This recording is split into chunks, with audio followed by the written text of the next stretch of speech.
So hello everyone, myself Khushi Raviya, and my today's topic is esports as a cultural phenomenon. Is my personal information, table of contents, and my research question is: to what extent does formal state recognition and regulations influence the perceived legitimacy and social acceptance of esports as a cultural phenomenon?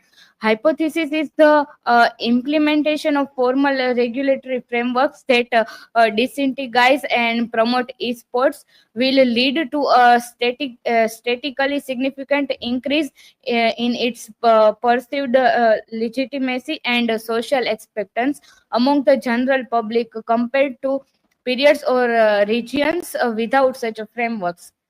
Introduction. Esports has undergone a meteoric rise, evolving from a global culture and economic powerhouse. It is no longer just about playing games. It is a complex phenomenon that is reshaping entertainment, foraging powerful online communities, and challenging our very definition of sport. However, this rapid growth created a regulatory gray area, blurring these lines between legitimate competitive gaming and harmful online betting. And the recent promotions and regulations of online gaming act 2025 in Indian marks a pivotal moment and formally recognizing esports as a legitimate sports while banning predatory money games. What is esports? So esports is the activity of playing computer games against other people on internet, often for money and often watched by other people using the internet and sometimes as a special organized events. And it's become a major industry as some of the top gamers around the world battle each other in the wide range of games. The cultural significance of esports is a mainstream expectance and integration into major multi-sports and events like the Asian Games and the Olympic virtual series. And educational recognition. Universities worldwide now offer esports scholarship and varsity teams and legitimize it as a skill-based activity. And media and entertainment themes are prevalent in mainstream media, while platforms like Twitch had created entirely new forms of entertainment and celebrity. And the esports ecosystem is a complex network of value creation and business of ecosystem is comprised in interdependent actors, and audience and consumers are the central driving force of esports ecosystem. And professional creators are player streamers and shoutcasters. And uh, uh, non-endemic stakeholders is a mainstream sponsors, and this group interact to co-create value. The cultural servicescape is where culture happens is online and offline. So online platforms like Twitch, YouTube, and in-game social hubs, and offline is the live arena events, LAN parties, and the esports bar. From their media engagement, communication, and community building master lies. Power of community and social identity is building digital tribes, fandom, and belonging.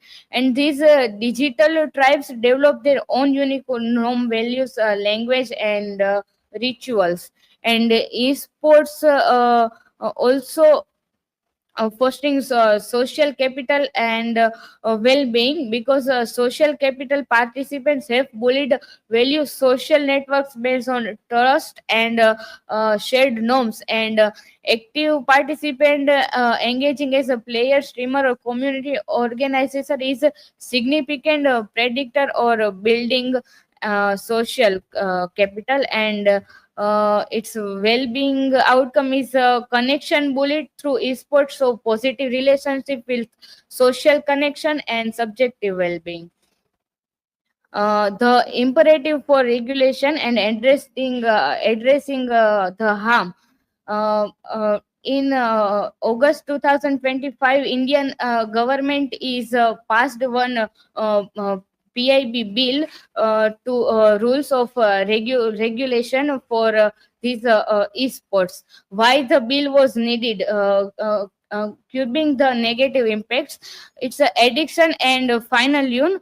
Online money games are designed to encourage compulsive, and this lead to devastating personal saving loss and pushed families into debt and distress. And many people are suffering for a mental health crisis. And national security, it's and illegal activities are because of that government are passed this bill for prevents addictions, stops financial fraud, protects families, and strengthens national security. In the imperative force regulations, in Bharatiya Nyaya Sanhita 2023, they in this bill they passed section 111 penalizes unlawful economic activities and cyber crimes, and section 112 prescribes punishment for unauthorized betting and gambling, and offenders face a minimum of 1 year imprisonment and extendable up to 7 years along with fines. And also encouraging healthy alternatives. It's the bill deliberately promotes positive digital engagement, and it provides a clear legal pathway to support, and is esport recognized as a legitimate competitive sports. And for social and educational games, it's encouraged for skill development and safe recreation.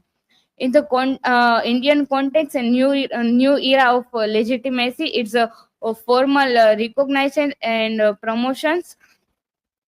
India's promotion and regulation of online gaming Act 2025 creates a clear national framework, and it implicitly promotes esports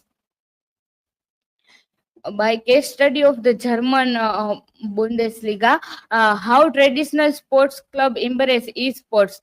Traditional football clubs face a paradox uploading tradis and while it's tomorrow's fans. And also challenges and debates, because esports have a dark side and also legitimate debates and cultural challenges.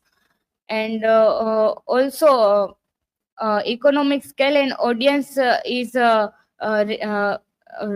rapid revenue growth, and industry has experienced explosive growth with revenues project and the billions dollars.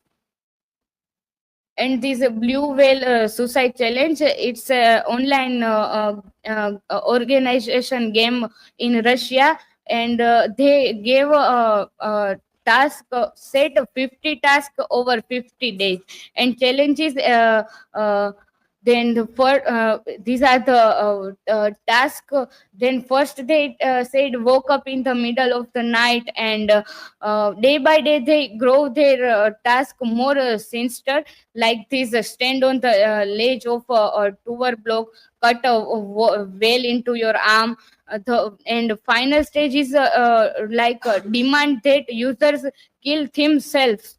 How they manipulate gamers like this. And in 2015 case of Russian teenager Rina Pel- Plankova, which was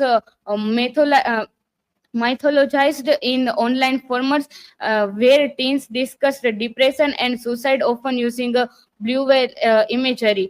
And for national security, Indian government also banned PUBG in 2020 and Free Fire in 2022. Now it's come back, but with regulations.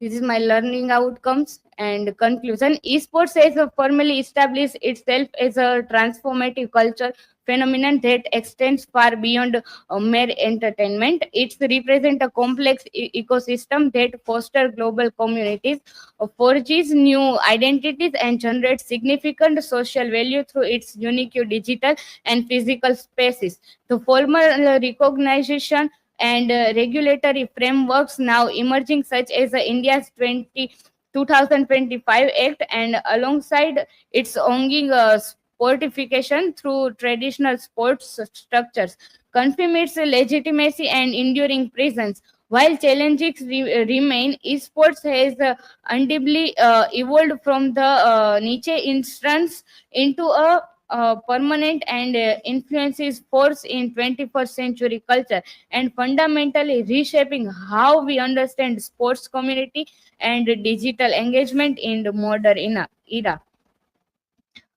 These are my references. Thank you. If you have any question, then feel free to ask.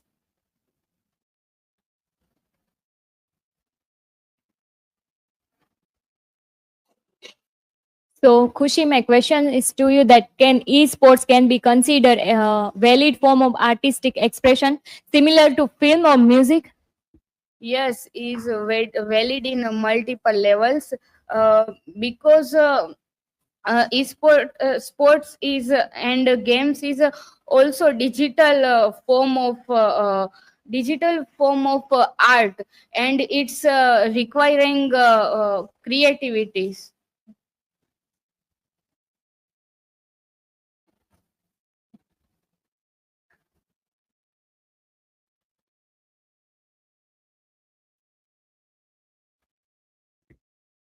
Khushi, my question is how might esports serve as a gateway for digital literacy, career, and technology? Yes, esport serves a powerful gateway from these esports. You can also learn about software, hardware, and networking, and also the ecosystem is creates your career, not only in playing but also in production, marketing, analysis, and in uh, in other area. So this is from my side. Thank you.